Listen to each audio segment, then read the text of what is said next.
Good afternoon, everybody, and welcome to the Humanities Forum. I'm not talking to you today, but I will begin. I have the mic right now. So I'll begin with a question, namely, why are you here? Now, there are pragmatic reasons, right? You're here because you're taking a class, you're extra credit, you want to graduate with a degree, you want a job in business.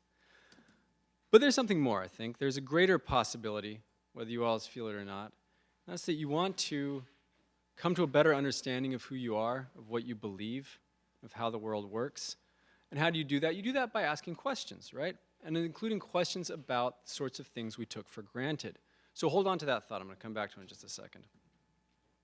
But that's what we shoot for with the Humanities Forum, which brings together members of the Providence College community to engage regularly in intellectual life outside of class, to deepen their appreciation for the humanities, to explore diverse perspectives from on and off campus. This particular forum is part of the Frederick Douglass Project, which is an initiative of the Humanities program made possible by generous funding from the Jack Miller Center. It's based on the idea that a free society needs citizens who can think and speak clearly and argue persuasively. So we aim to do that by hosting events, teaching classes, organizing contests and debates. Now, a minute ago, I mentioned how you gain insight by asking questions about the things you once took for granted. And that's why I'm particularly excited to introduce to you today our guest, Professor Eric Nelson, who's the Robert M. Beren Professor of Government at Harvard University. Professor Nelson's research focuses on the history of political thought in early modern Europe and America, and how that history still shapes debates in our world today. And he's viewed as one of the preeminent political theorists doing business today, in part because he calls into question the big assumptions you thought you knew. For instance, 1776, it's the colonists versus the king, right? Democracy versus monarchy. But in the Royalist Revolution, Professor Nelson's 2014 book, he shows how actually many of the founders were opposed to the parliament and kind of wanted to see a strong kingly executive in the US founding. So it called into question what we thought we knew about our relation between monarchy and the founding. His most recent book, The Theology of Liberalism, Political Philosophy and the Justice of God, likewise rewrites what you thought you knew about modern liberalism as a secular project, that is, as purely Enlightenment, rational project with no theological convictions. And today he's going to be challenging us to take a closer look at democracy, where, the form of government we've all grown up with thinking is the natural, best, only good form out there. He's going to show it to us in a new light. So I'd be remiss if I didn't tell you that Professor Nelson received his PhD from Cambridge University in England, his BA from Harvard, and he's won many awards and accolades over his years teaching at Harvard. And I should add finally that after this talk, at the end of Professor Nelson's talk, there will be about 20 minutes for Q&A with students getting top priority in asking questions. And that immediately following, there will be a reception next door in the great room. And I was about to say, out of respect for your fellow guests, make sure to put away your technology, but I don't actually see any technology out. So good work, everybody. With that, I give you Professor Nelson.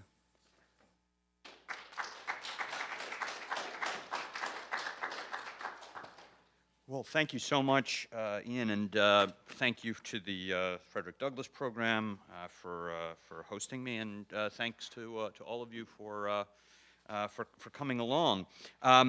I've been instructed to speak for no more than 35 minutes, and I'm going to keep to that, and then hope to leave lots of time for discussion. So I'm going to take you in a very cursory way through a puzzle, and then my attempt to at least contribute to a solution to the puzzle.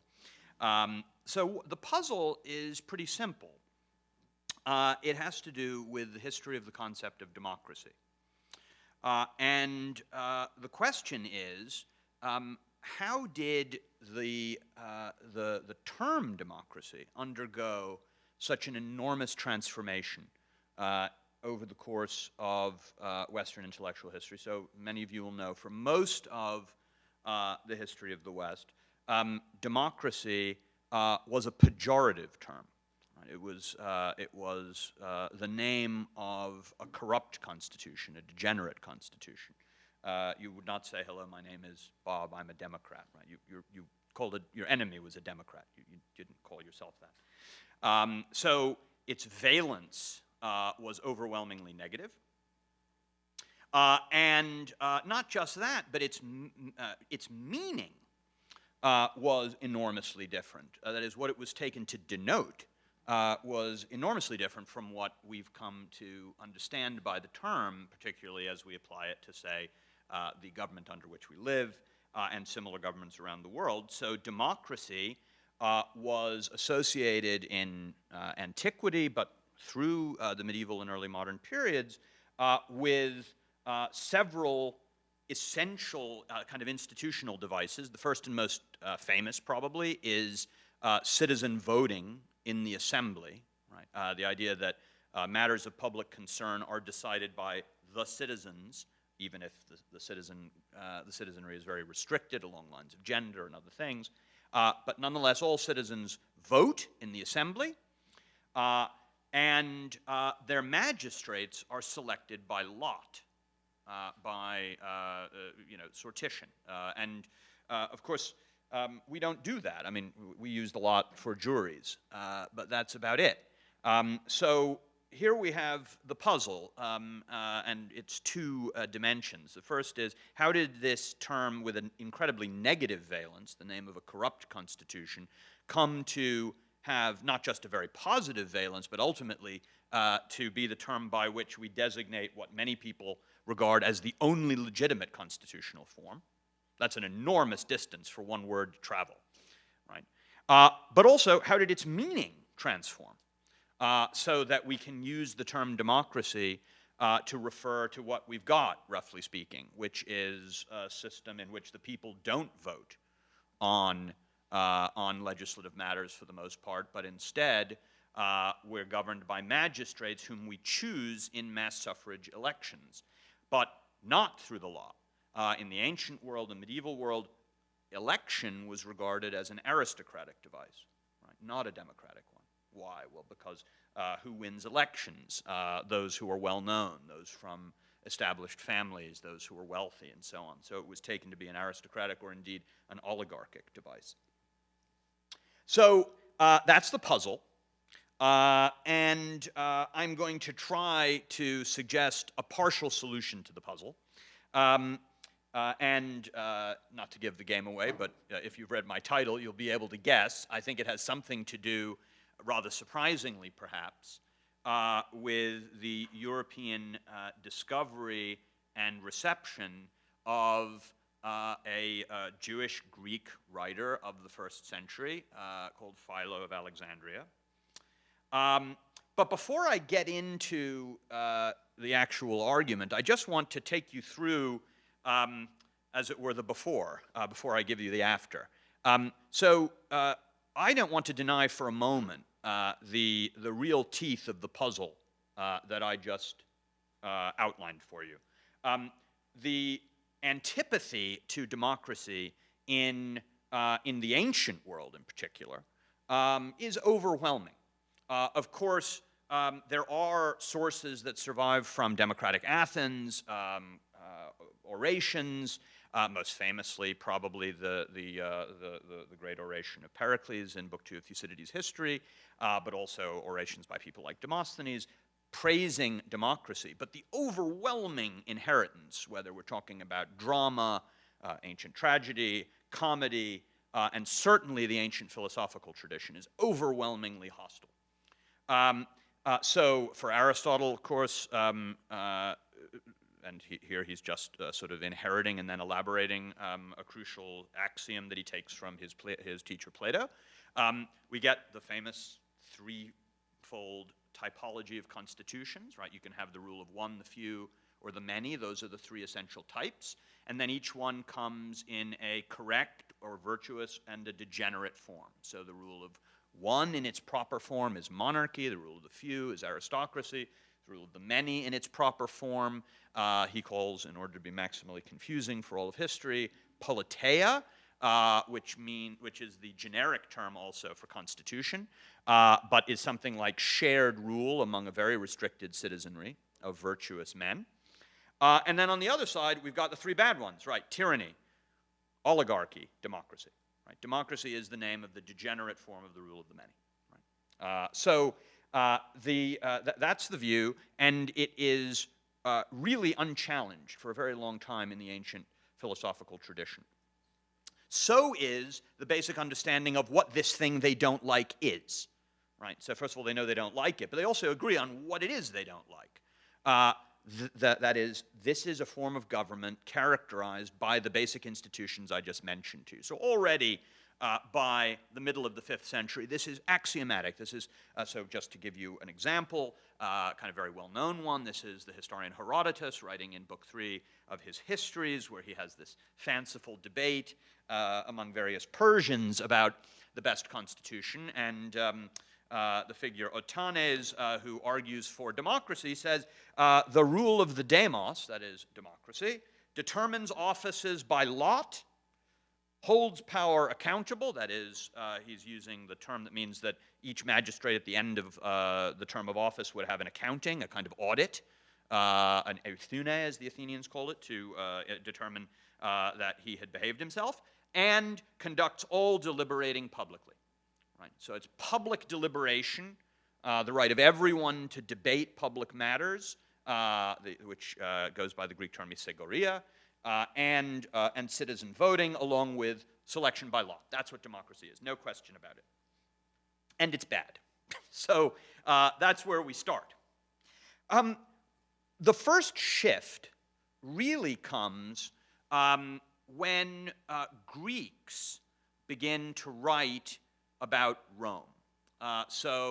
In really the sort of 3rd and 2nd centuries BCE, and the major figure who puts the first dent, it's a small dent, but it's still an important dent, in this established view is the Greek historian Polybius, who writes this very important history of Rome, in which, in Book 6, he gives an analysis of the Roman constitution, and here he tweaks the Aristotelian typology. He says, actually, the democracy is not the name of the corrupt form of the rule of the many, to be contrasted with political or constitutional government, as Aristotle had put the case. But rather, democracy is actually the good version of the rule of the many, and its sort of antonym is what he called, it's a horrible word, ochlocracy, which in Greek means the rule of the mob, right? So mob rule. And Polybius says, in a community where it is traditional and customary to reverence the gods, to honor our parents, to respect our elders, and to obey the laws, and the will of the greater number prevails, this is to be called a democracy. And this, he says, is the correct version of the rule of the many, not the degenerate version. So are we in the presence already, this could be a very short lecture, of the rehabilitation of democracy? No. Because Polybius says, yeah, democracy is the name of the correct version of the rule of the many, but you still shouldn't want it, right? At least you shouldn't want it alone. Because Polybius' argument is what you want is a mixed constitution, made up of elements of the 3 regime types, the rule of one, the rule of few, the rule of the many. So there should be a democratic element in the Constitution, but you don't want an actual democracy. Still less do you want mob rule, but this is not an argument for democratic government. It is, however, beginning to chip away, as I said, at this idea of democracy as a pejorative. But notice what is not being chipped away at is what democracy is. Polybius is very clear. Citizen participation in the assembly and election of magistrates by law. And you want to have some element of this as part of an overall mixed regime. So even Polybius doesn't get us where we need to go. One consequence of this is that it's been argued for a very long time that the rehabilitation of democracy has to be a modern phenomenon, because really there are no ancient authors who are of help. And so it had to be a kind of putting aside of the ancient tradition, the ancient philosophical tradition, in order to get us to something like the picture we've inherited. But I don't think that's true. Here I'll introduce you to Philo. So Philo is, as I say, is an Alexandrian Jew. We don't really know his exact dates. We know he's probably born around the year 20 BCE, dies probably about the year 50. Of course, rough contemporary of Jesus. And he's writing in Alexandria, and he is a Platonist. Of an idiosyncratic kind, but he's a product of the Platonic school, and his claim to fame is that he's trying to put these bits of his background into a coherent whole. That is, his Platonism and his Judaism. And he's trying to explain Jewish theology and Jewish scripture in a way that harmonizes them with elements of Greek philosophy. It's a very complicated project, and he writes an enormous amount, and very unusually for ancient authors, a huge amount of it survives because it was kept and regarded as of interest in the Alexandrian Christian community, and for various reasons that I won't get into now, and then survives so that it can be circulated later. He writes something over 70 texts of Philo's. Survives. But the key fact is that in a number of these texts, you find Philo following Polybius, whom he's read, and distinguishing between mob rule and democracy, just as Polybius has, but going much further and saying, actually, democracy is the name of the best constitution. Right? So in an essay of his on agriculture, he says democracy, to be distinguished from mob rule, is the best form of all. And in an essay on the virtues, he writes that one should forsake, as it were, that very worst of all evil constitutions, the sovereignty of the mob, achlokratia, and adopt that best of all constitutions, a well-ordered democracy. So, something strange seems to be happening, because first of all, we have this praise of democracy, but we have it from an unusual source, namely a Platonist. Platonists are, to say the least, not known for their great love of democracy. So, remember, it's the democracy that put Socrates to death. So what is going on here? Well, the answer is found in a very lengthy text that Philo writes on the Decalogue, on the Ten Commandments. And he then writes a supplementary text called the Special Laws, in which, the argument is not very important, but the basic structure of it is an argument that all of the other commandments that appear in the Hebrew Bible can be understood to fall under the heading of one of the 10 commandments in the Decalogue. That's to say, he's arguing that you should think of the 10 commandments, each one of them, as a kind of genus or heading under which there are any number of sub-commandments. And it's a kind of labored argument, and he goes on for a very long time. But when he gets to book 4, he gets to a question that he puts himself. He says, okay, so I've been talking about the 10 Commandments, but is there a sense in which you can regard them as a unity, not just as 10 separate commandments that then issue out in these hundreds and hundreds of smaller commandments, but as some kind of unity? How would that work? And he says, yes, they are, because they jointly teach the virtues. And in particular, they teach the virtue of justice. So this then leads him on an excursus. What is justice? And he pivots in the course of that discussion to an analysis of the Mosaic Constitution, the form of government that he sees in the Hebrew Bible itself. And what he argues is that the justice of the Mosaic Constitution consists substantially in the way that it chose its rulers. And here's what he says. He says, some persons have contended that all magistracies ought to have the officers appointed to them by lot, which, however, is a mode of proceeding not advantageous for the multitude. For the casting of lots shows good fortune, but not virtue. Why would we entrust the choice of the masters and rulers of entire cities and nations to such an arbitrary device?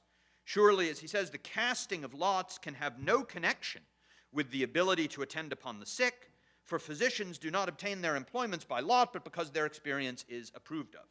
Or again, with reference to the successful voyage and safety of men at sea, it is not any man who may obtain the office of pilot by lot, but that person that has the charge given to him who, from his earliest youth, appears to have learnt and carefully studied the business of a pilot. So the government of cities should likewise be entrusted to those expert in such matters, not dispensed according to what he calls the blunder of fortune. Now, that should sound very familiar to at least some of you, because that's pure Plato, right? And using exactly the same analogies that Plato uses. The ruler is like the ship's captain, like the physician of souls, right? Again, very, very Platonic, but again, that argument doesn't usually come in for a landing on an endorsement of democracy, but rather the reverse. It says that, well, that's why you don't want democracy. What is democracy? It's the selection of magistrates by lot. You want the rule of experts. But that's not what Philo says. Instead, he looks at Israel, and he says, the all-wise Moses, seeing this by the power of his own soul, makes no mention of any authority being assigned by lot, but determines to institute appointment by election. And it uses the term kerotenetas, which means literally raising your hand. Therefore, he says, thou shalt not appoint a stranger to be a ruler over thee, but one of thine own brethren, quoting Deuteronomy 17, implying that the appointment is to be a voluntary choice and an irreproachable selection of a ruler whom the whole multitude with one accord shall choose, and God himself will add his vote in favor of and set his seal to ratify such election, that being who is the confirmer of all advantageous things, looking upon the man so chosen as the flower of his race, just as sight is the best thing in the body. Right. Okay, so the people as a whole in the Mosaic Constitution, Philo argues, of one accord, they jointly choose magistrates, and they choose the ones who are most virtuous. And this is a sort of necessary outcome, Philo wants to suggest, of a proper election procedure where virtue will shine out. Right? It will be the factor that distinguishes one person from another, and so God himself, in a way, ratifies the choice. And that's what the Israelites had. Now, it's very interesting, for Philo, this continues to be the case even after the transition to monarchy. So he says even the kings were chosen in this way, and he argues that whenever choosing magistrates, the will of the people is unerring. They will always choose the most virtuous, and so on. So already he's identifying this kind of Platonic meritocracy in ancient Israel and arguing that it takes place by election. But then he gives you the punchline. He says, this is a constitution that embodies the principle of justice because the model, or the mother principle of justice is equality. The principle of equality, what he calls the mother of justice itself. He says, equality is the most important good thing belonging to justice, which even if one were to pass over and be silent about all its other parts, would be an all-sufficient hymn of praise to it. It is equality which by its unchangeable laws and ordinances has arranged in their present beautiful order all the things in heaven and earth. All the things which are inharmonious or irregular amongst us are caused by inequality. And all those which we have that would have in them that regularity which becomes them are the work of equality, which in the universal essence of the universe one may fairly call the cosmos. In cities one may entitle it that best and most excellent of all constitutions, democracy, in bodies, health, and in souls, virtue. So that's the remarkable kind of kaboom at the end of the argument. He's saying, okay, what I've just described in Israel, this constitution in which the virtuous are selected as magistrates through election, no use of the lot, no use of the assembly, the citizens are not voting on laws, what we have is the rule of the best magistrates selected according to virtue. This is the government that respects equality. Why? Because it gives equal consideration for their virtues to each person. And the result is to be called democracy. It's a very striking argument. What I want to suggest is that really through serendipity, this particular sort of riff that Philo gives you, associating democracy with this kind of virtuous elected rule, and also, crucially, legitimating it by identifying Israel as a democracy, right? Ancient Israel as a democracy, manages to survive and be reintroduced into the West. Now, why is that surprising? After all, I just told you that Philo survived. Lots of classical authors did. But here, I need to introduce, in a way, a third element to my puzzle, because my puzzle, remember, had two prongs: democracy, the valence of the term, positive to negative to positive, and the meaning of the term, right? The ancient one to this very different one. But we can add really a third one, which is just the term democracy, the actual Greek term. How do we end up using it? Why do we end up using this Greek term? Well, why is that a puzzle? It's a puzzle because in good Latin, you did not use this term. Because good Latin, by which I mean humanist Latin, right? So Aristotle and the other ancient authors, many of them, of course, not Plato, who's introduced later, but certainly Aristotle is introduced in the 13th century, reintroduced, translated into Latin for the first time by the scholastics, and their practice was this hyperliteral translation. And when they came across a Greek technical term, like politeia, they didn't translate it, they just transliterated it. They just wrote politia in Latin letters. Demokratia, they would just write demokratia, right? When the humanists come along, they regard this as barbarism. Right? You should not use these foreign, technical, sort of monstrous terms in good written Latin. You need to come up with a substitute. So here is Aristotle's first humanist translator, Leonardo Bruni, writing in 1424, "It is certainly a very ignorant thing to leave words in Greek when we have perfectly good Latin equivalents. Why obtrude in 1,000 places the word demokratia and oligarchia and aristocratia and offend the ears of your readers?" Right? So you should translate into good Latin. You should use some kind of substitute term that Cicero himself would have used, and that's what they all do. So the term democracy disappears, and you get Latin terms like popular state, popular administration, popular republic, any number of different sort of locutions, but you don't actually get the Greek term. And one of the extraordinary things, it's a longer story, which I'm mercifully for you going to abbreviate, but Philo gets a very interesting treatment, because this text, this crucial text of Philo, is introduced into the Latin West quite late. Not until the middle of the 16th century is it translated into Latin. And it's translated into Latin by actually the last Catholic master of Trinity College, Cambridge, in 1553, John Christopherson, who regards himself as a very good Ciceronian, but nonetheless does something very remarkable. And that is, when he translates this text, and again, to be very confusing to future scholars, he doesn't call it the special laws.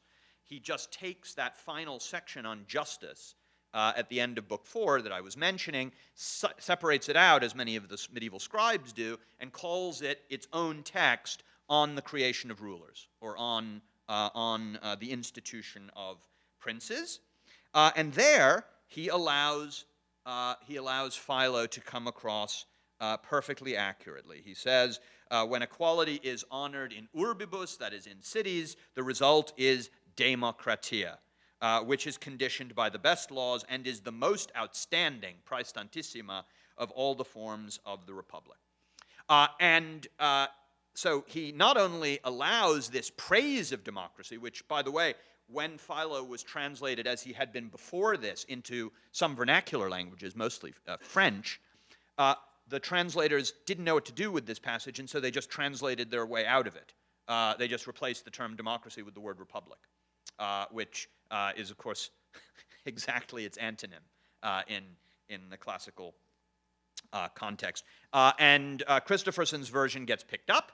It becomes part of the standard Latin version, and then it is read by those who don't have access to the original Greek or have very imperfect Greek, and becomes part of the currency.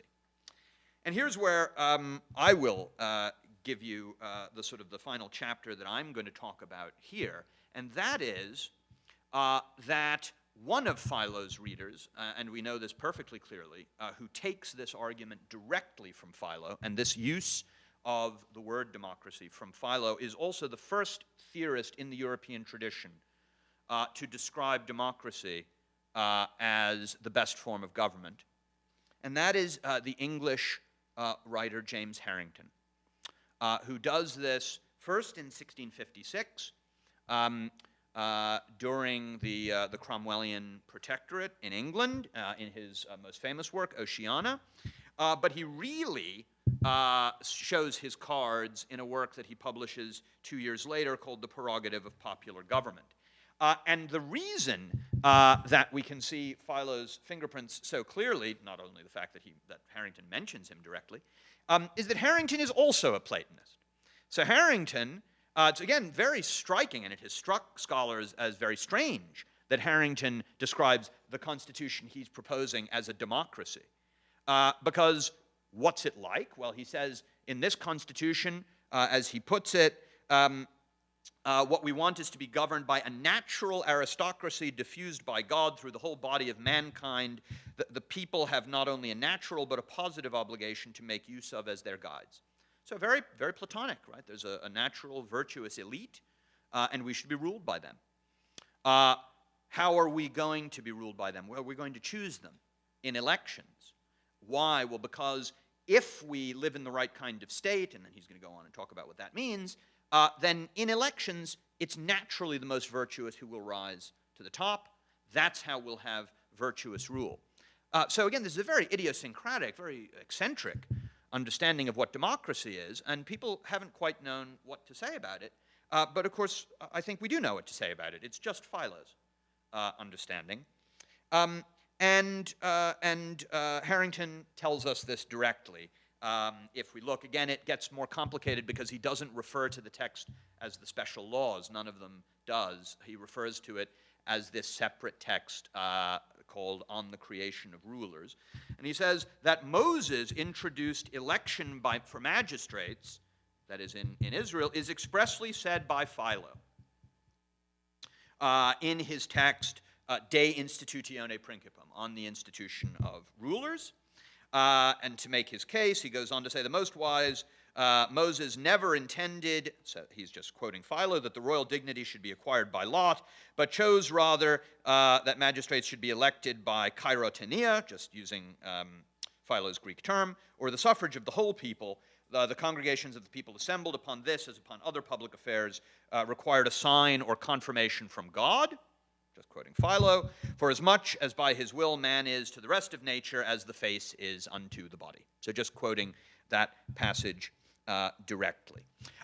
So there's much more to say about all this, but I'm coming in on my 35th minute. So, are you sure? I can. Well, so then I'll just say a little bit about where Harrington tweaks, because it's very interesting and extremely important for the next chapter of the story. Harrington takes the Philonic account, but there are a couple of things he doesn't like. And one of them is that Philo has no role at all in his Constitution of Israel for legislation. From Philo's point of view, and he's just taking seriously the famous statement in Deuteronomy that this is the law and you shall not add or subtract one iota from it. Right?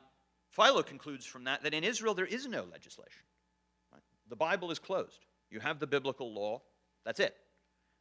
You can't add, you can't subtract. Harrington doesn't like that. He wants there to be a legislative aspect in the constitution that he's describing, and even in Israel. And so he's going to argue that a popular assembly, that the people in Israel had the right to ratify and repeal laws. And that's what the idea and understanding of the covenant is. So he introduces, alongside the election of magistrates, some role for popular government, but he does it in a way that, again, would have horrified earlier democratic writers. Because what Harrington argues is that there should be not the people as a whole. We don't have plebiscites in Harrington. We don't have referenda. We have a popular assembly that's elected by the people, a higher assembly, or a senate, that's made up of the natural aristocrats. They get to formulate the laws, deliberate, argue, and propose, and the people just say yes or no. And they have to do it in complete silence. That's the key point for Harrington. The motion is put before the people, there is no debate, there's no discussion, and then they just ask for the ayes and nays. So for an ancient democrat, of course, this is the nightmare. I mean, this is, first of all, it's not the people as a whole, it's an assembly that's elected. Second of all, there's no right for citizen debate, public debate, just the mere prerogative of resolving. And yet Harrington calls this democracy and argues that it's the best form of government. So he is the first to make this move. And then it's a very clear matter to trace the lineage from Harrington to other people you will have heard of, Spinoza, the next big one. And we are then well launched on the very sort of surprising modern career of the term democracy, where it both means something very different than what it used to mean, and its valence is very different indeed from what it used to be. So I'll just stop there, and then we can have questions.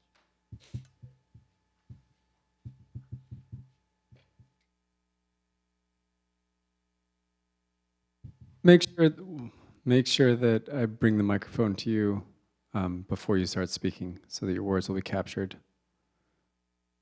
Questions for Professor Nelson? Who would like to go first?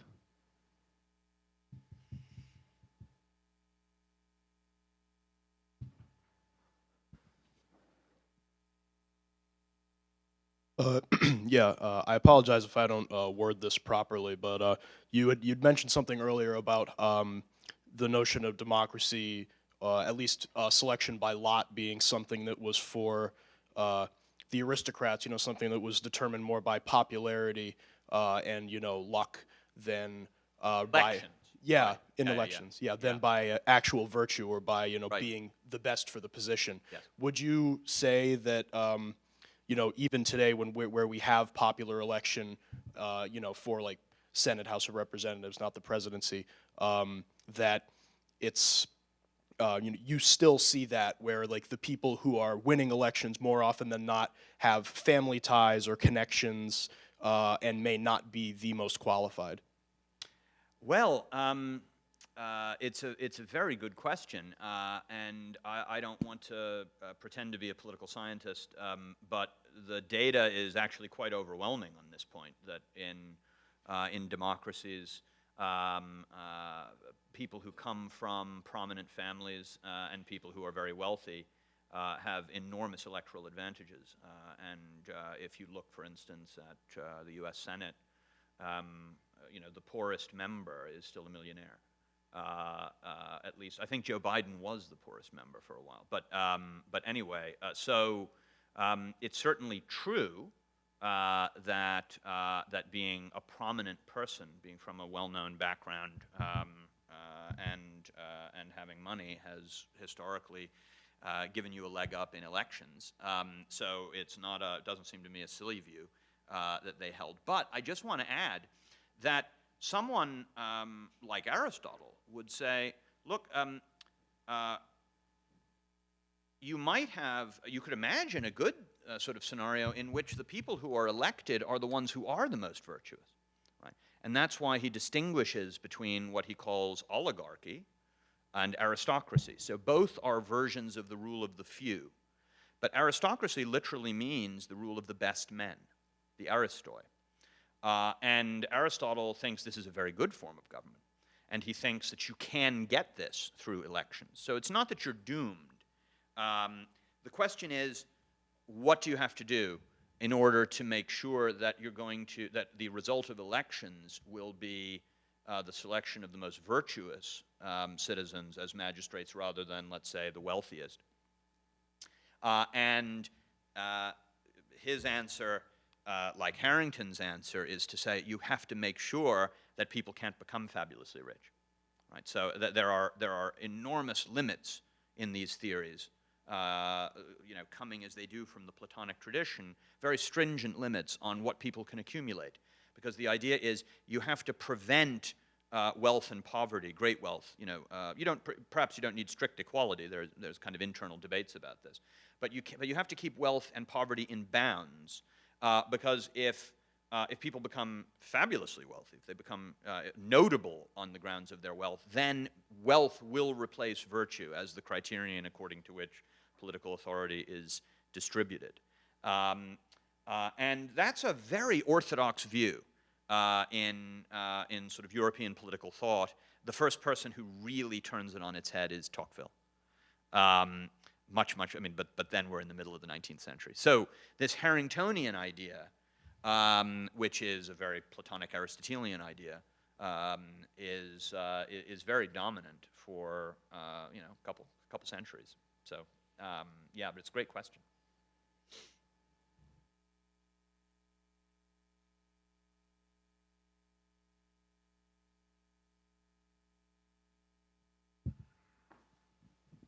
Yeah, thanks for that. I'm trying to, and maybe you said and I missed it, but Philo, right? There's two ways to read the Jewish scriptures as far as politics. I mean, there's probably more, but there's at least two. A lot more, yeah. Especially when it comes to monarchy, right? Big fat mistake starts as a mistake, ends as a mistake. The other is a more positive one. You can sort of find that in the First and Second Chronicles, where David becomes a model and that kind of thing. He's sort of a model in the first one, but not really. It's a little bit different. So, I mean, what you had in the scriptures is primarily the political system as monarchy, if you just the Jewish scriptures. So what did Philo do? How did he well, interpret it's a that? great question. So as I said, Philo, and this is also something that Harrington dissents on from Philo. It's something that he challenges him on. Philo thinks that Israel is a democracy through the entire sort of biblical period, including the period of the kings. So he doesn't see, for Philo, he's explicit, there's no incompatibility between monarchy and democracy. So it's still a democracy when you have Saul and David, he thinks, because they've been chosen, and they've been chosen on the basis of their virtues. Now, he does, however, and it's a very interesting fact about his argument, and perhaps it reflects his sort of Roman context, he doesn't actually use the word king in relation to Saul and David and the others. He calls them archons, using the sort of term for chief, Greek chief magistrate in a city. And Harrington happens to pick this up too. He calls his, the sort of chief magistrate of Oceania, Lord Archon, right? There does seem to be an antipathy to the word king, and that may reflect, as I said, broader currents that are going on. But he doesn't regard this in the way that, say, Josephus does, and many subsequent people will, as a great rupture, right? The kind of the sin of either a great good rupture or a great bad rupture, and both views are present. He tries to treat this as a continuum. As I say, that could reflect the attitude of the Romans, in that there's more context here, and I don't want to sort of get into the weeds, but one of the other uses of the term demokratia that evolves in the Roman period amongst the Greeks who are using the term, which for interesting reasons was unavailable in the Latin West because of the strange translation history of the relevant texts. We know that you had ancient Greek writers writing in the first century in Rome in this moment of transition from what we call the Republic to the Principate, and using the word demokratia to translate the term republic. So talking about the Roman demokratia as their best translation for the Republic, and the Roman writers do not recognize. We're very used to talking about the Roman Republic as opposed to the Principate, or the Republic as opposed to the Empire, but that's a Renaissance usage. The Romans talk about Res Publica Romana before, during Augustus, and after. And so this may reflect that. However, Harrington doesn't like it. And Harrington wants to say Israel was only a democracy until it fell by selecting a king. So he rejects Philo's sort of harmonized. Right. So 1 Samuel 8 is the end of the democracy. Yeah. That's. Well, it doesn't say anything about democracy, but it. Yeah. If you get a king, he's going to do all these things. Well, of course, there's a huge debate about how to read that speech. So there's the view that says this is just a speech designed to scare the Israelites. It's a kind of prophecy of what bad kings are going to do. And then there's the view that says, no, it's actually setting out the prerogatives of monarchy. So, as you say, that's a whole other can of worms. But Philo doesn't get into it. Yeah.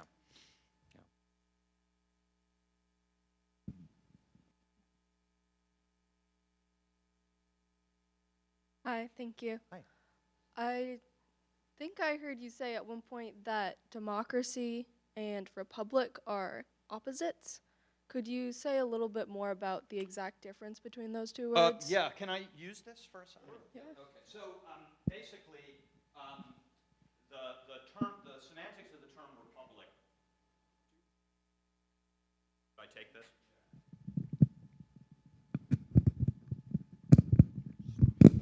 Okay, can you still hear me? Semantics of the term republic are incredibly complicated and a whole other story. So first of all, remember we're talking about a Latin term, not a Greek term. So already the question, and this arises for Cicero, is what in Greek do you translate as res publica? So remember, I was talking about Aristotle's, so you have monarchy, tyranny, oligarchy, aristocracy, and then democracy, and this thing that Aristotle calls politeia. So Aristotle uses, for the correct version of the rule of the many, the name constitution. He just calls it constitution. For a long time, in the scholastic translations, this was just called politia, because, as I said, they're just transliterating the terms. They're not translating.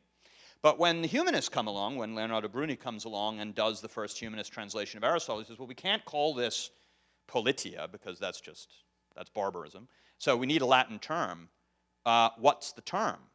And then he will say res publica. So he'll translate this as res publica. And that's the beginning of that. So here it is the opposite of this, right? It's the good version of the rule of the many. This is the bad version of the rule of the many. And it excludes, the key revolutionary thing about that translation, as my colleague Jim Hankins has pointed out in some very important work, is that this really, for the first important time, makes monarchy and republic incompatible, right? So the term res publica, as I was just saying, when the Romans use it, they have no problem talking about Rome under the emperors as a res publica, right? So the idea that republic means non-monarchical constitution is something that's only floated in these Greek writers of the 2nd century writing about Rome, whose texts have a very strange translation history, or these humanists beginning in the 15th century. So for a long time, res publica isn't used at all in this typology, right, except to mean the state or something like that. And then it's introduced as a way of translating politeia in its more specific sense, right? Not constitution in general, but the good version of the rule of the many. So does that help? Yeah, I guess why did they pick res publica? To translate politeia. It was the best they had. Bruni was aware it's actually not a perfect translation because politeia, some of you will know, is a very broad term in Greek. It means constitution, but not constitution like the Constitution of the United States, like a written constitution. It means constitution in the sense that we still talk about people having, let's say, a strong constitution, right? It's something like the ordering principle of something, and it can mean more broadly way of life, citizenship, and res publica really means something like the state. But Bruni felt that was the best he could do, and it turned out to be a sort of momentous decision because you eventually get to the point. I mean, think of Machiavelli, the beginning of The Prince. All states are either principalities or republics, right?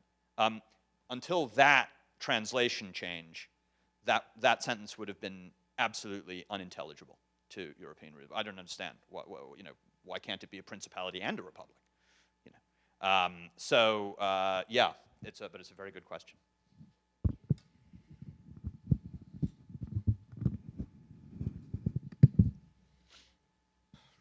Hi, how are you? Hi.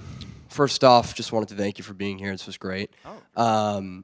And so I just wanted to get your take on trends, I guess, in our society that we've been seeing, especially in recent years, where we have sort of these like far fringe factions that for a long time we sort of thought were done and away with, sort of reasserting themselves and trying to work aside and outside our system that for a long time we've obviously had established here in our country, and what that might mean specifically for our system in the future, and exactly why these forces, both on the far right and far left, are sort of reasserting their heads.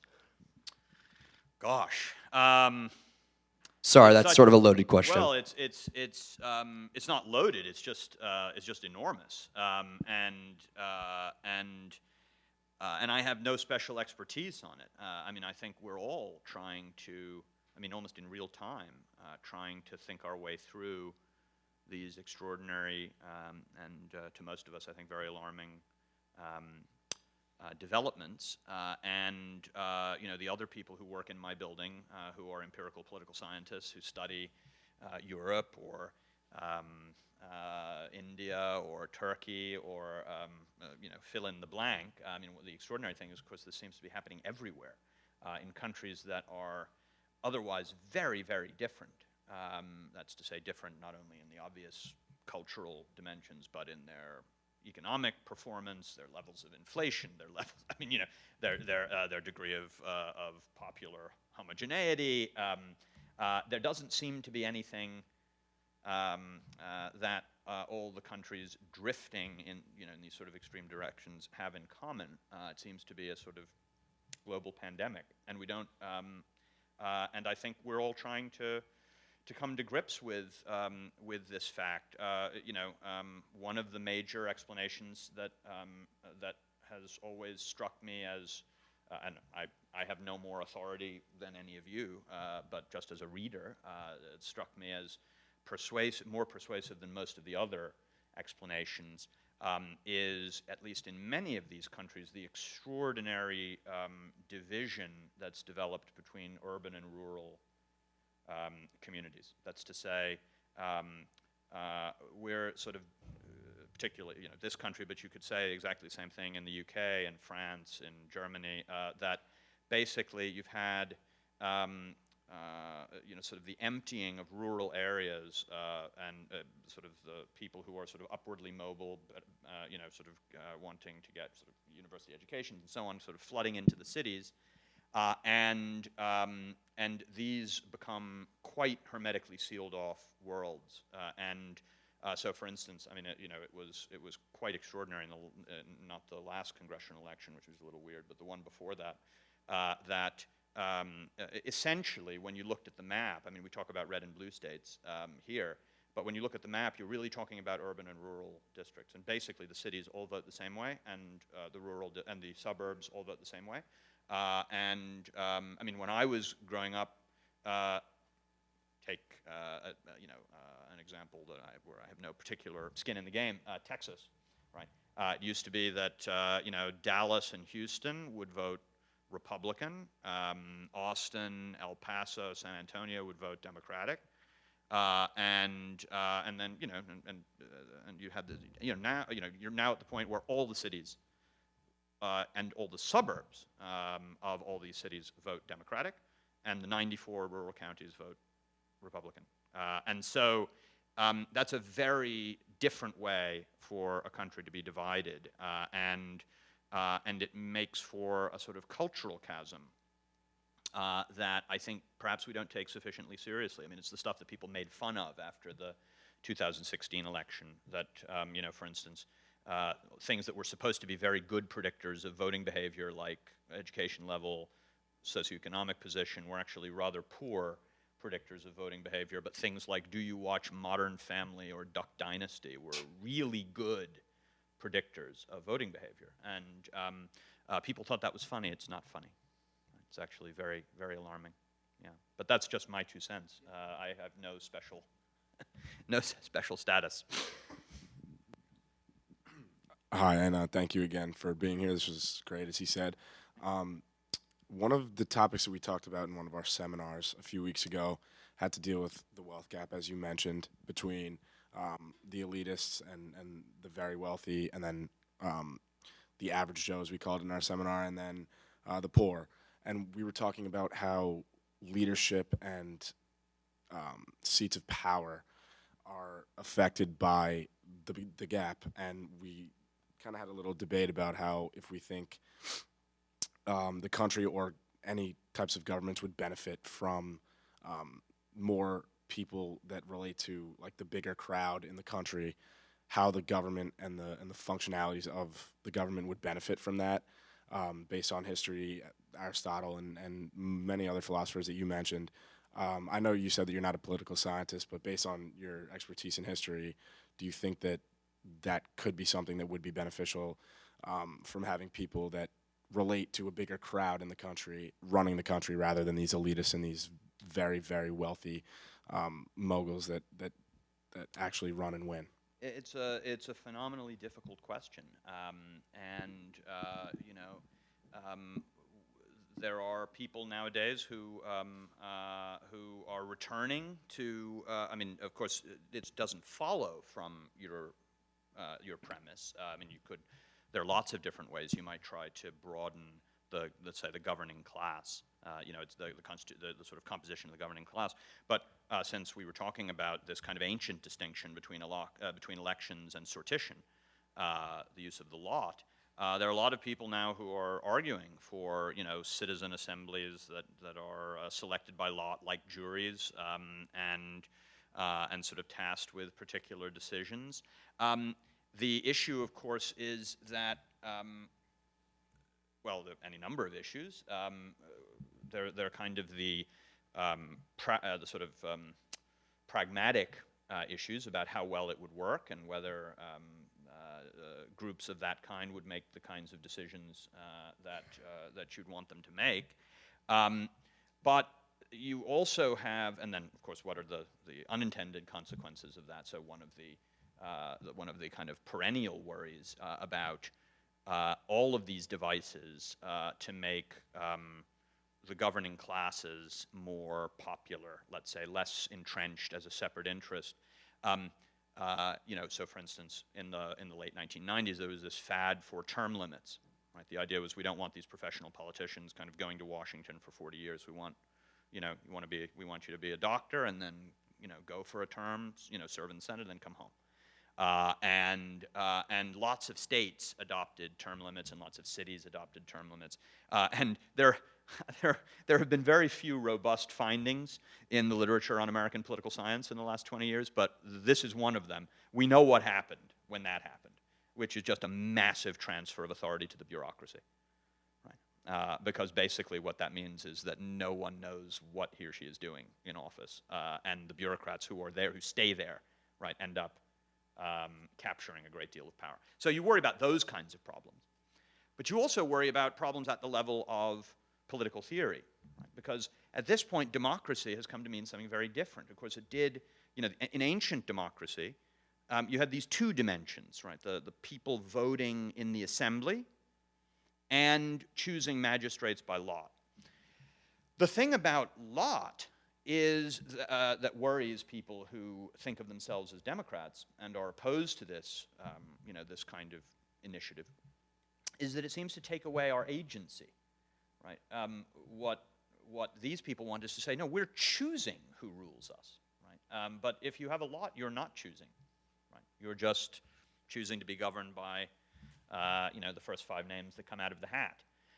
And so you might have a worry about sort of popular sovereignty in such a system. It then is going to implicate really complicated questions in political theory and ideas about representation and authorization and consent and all of that stuff. So it's a fabulous question.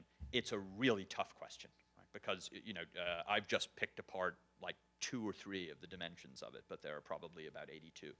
So yeah. Hi. So first of all, can everybody hear me? Okay. Yes.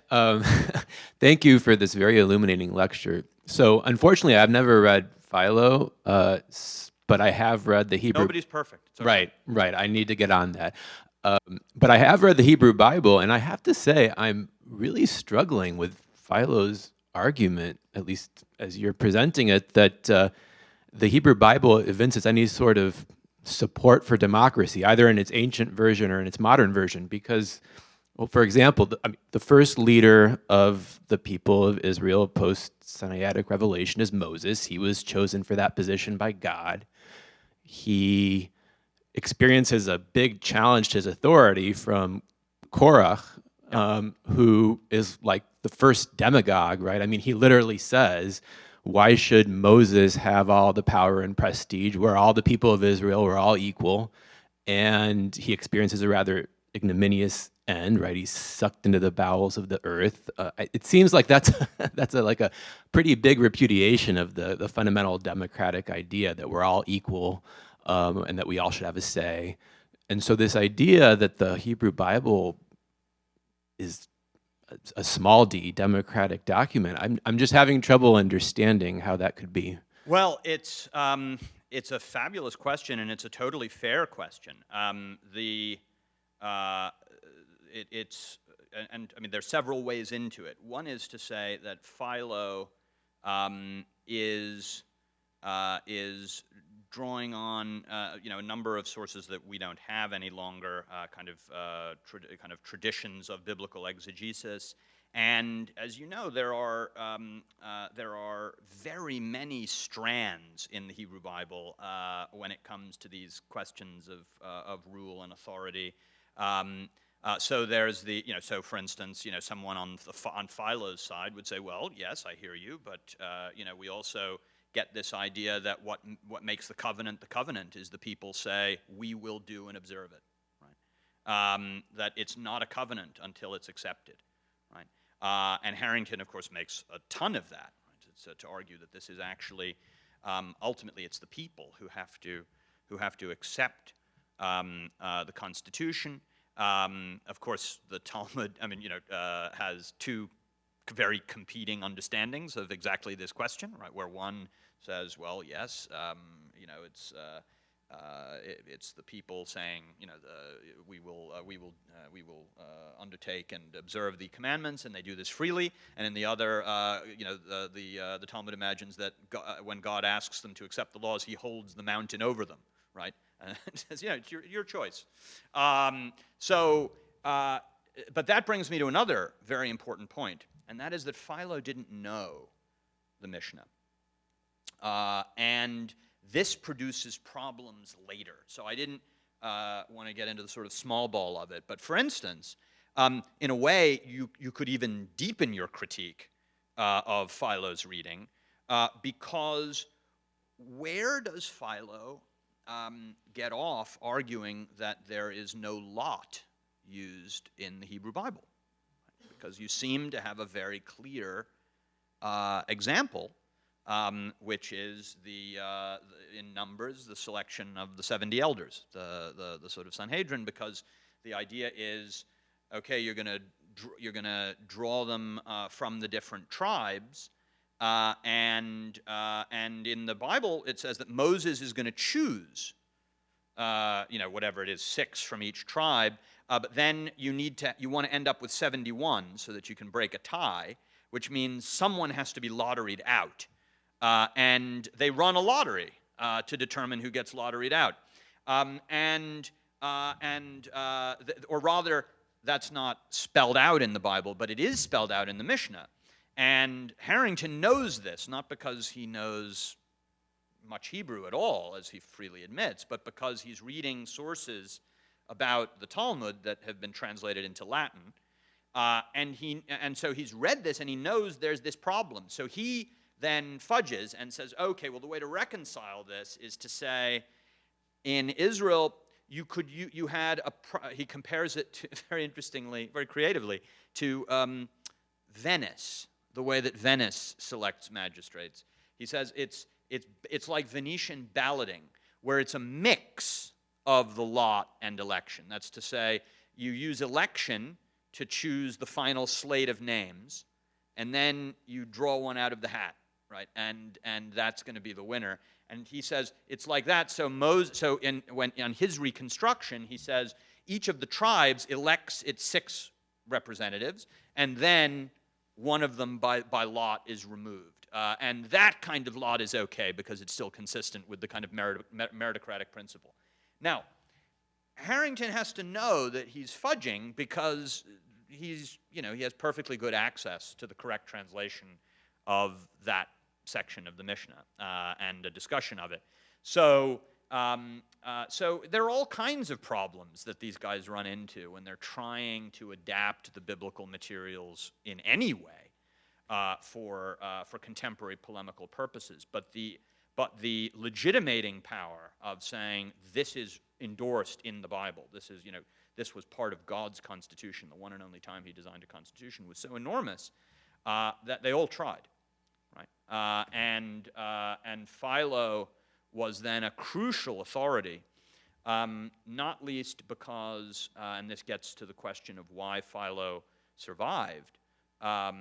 Philo actually had very limited reception in the kind of first couple of centuries after his death. But by the time you get to kind of Clement of Alexandria and then that whole group, he becomes a kind of Christian hero because, first of all, he didn't deny Christ. He was in the generation just before, so he wasn't a sort of bad Jew, but also he was seen in various texts to endorse some version of monasticism.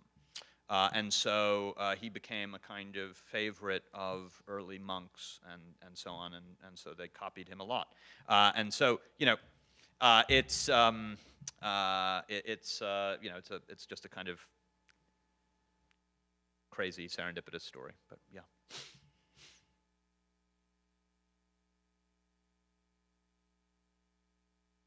I think it's still not on. Here you go. Okay.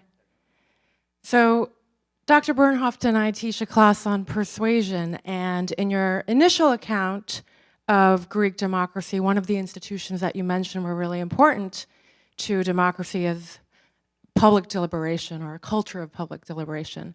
But then in the history that you trace of democracy, especially focusing on Polybius and Philo, it seems like you're very much focusing on institutions and their definitions of, how we go about choosing our leaders, appointment of magistrates. So I was wondering, with Polybius and, especially with Philo, whether they talk about democratic culture or a culture of public deliberation that needs to support, a democracy or those institutions that they deem democratic. Well, so as I said, Polybius, the answer is yes, because Polybius, is still sticking to the traditional understanding of what a democracy is, and so that will involve, the kind of the idea of assembly voting, magistrate selection by lot, and what goes with assembly voting is isegoria, so the right of citizens to participate in public debate. The sort of famous invocation at the beginning of each session of the Athenian Assembly, who wishes to speak, right? And it's that form of government that he thinks we should merge in this prudential way with elements of monarchy and elements of aristocracy. So he's still working on the traditional understanding from the classical world of what democracy is. Philo, it seems to me, is a very different picture, because Philo is not talking about any of that. He certainly doesn't talk about citizen voting. The assembly piece drops out entirely, and because the assembly piece drops out, the isegoria piece drops out. Now you could ask, and it's a very good question to ask, what does Philo think about how these elections take place? I mean, that's to say, do people speak on behalf of different candidates? Do they, and the answer is he just doesn't say. So you get this tradition that comes out of the Philonic kind of story that is very lukewarm toward popular participation as part of democracy. I already mentioned Harrington. I mean, Harrington has no room for popular deliberation at all. I mean, so citizens, the mass of the citizens don't do anything. They elect members of the lower house. The lower house itself doesn't deliberate, right? It simply votes up or down whatever measures the wise in the upper house choose to put forward. So there's deliberation in the upper house, kind of senatorial deliberation, deliberation amongst these people that Harrington calls the natural aristocrats, but not popular deliberation. And so, in a way, that's what I'm trying to kind of trace out, the way that you get kind of democracy without popular deliberation and without sortition. That's in a way the thing that needs to be explained. Yeah, I hope that helps. I hope you all will join us next door for some beverages and food and stuff like that. And I hope you all will give Professor Nelson a warm round of applause. Thank you.